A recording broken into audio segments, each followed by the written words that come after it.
బాబు మా అబ్బాయికి బట్టలు చూపించయ్యా. బట్టలు చూపించాలా?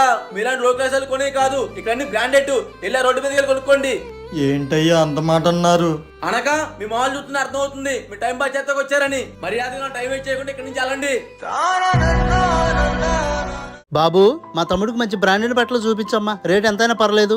సార్ ఇవన్నీ బ్రాండెడ్ బట్టలే, చూసుకోండి. అరే తమ్ముడు, ఈ షర్ట్ ఎలా ఉందిరా నాకు? అన్నా బానే ఉంది కానీ సినిమాకని చెప్పి బట్టల షాపు తీసుకొచ్చావేంటి? అరే సినిమాకి ఇంకా అర్ధగంట టైం ఉంది, అప్పుడుదా టైం పాస్ చేద్దామని తీసుకొచ్చా.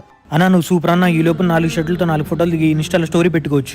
అమ్మయ్య, వీళ్ళు చూస్తుంటే ఈ జతలు కొనేవాళ్ళ ఉన్నారు. బాబు ఇక్కడ బట్టలే మా తమ్ముడికి నచ్చలేదమ్మా. ఏంటో ఇందాక అందిట్లో మళ్ళీ వచ్చారు. అయ్యా మా పిల్లోడికి ఆ బొమ్మకేసిన బట్టలే నచ్చినాయి అంట. మేము పేదోళ్ళమే, నా కొడుకు కంటే ఏది ఎక్కువ కాదు. ఎంత రేట్ అయినా పర్లేదయ్యా, చూయించు, మేము తీసుకోపోతే అప్పుడు అను. ఎప్పుడు ఎవరిని చులకం చేసి మాట్లాడొద్దు. ఎవరి స్థాయి ఎలాంటిదో ఎవరికీ తెలియదు.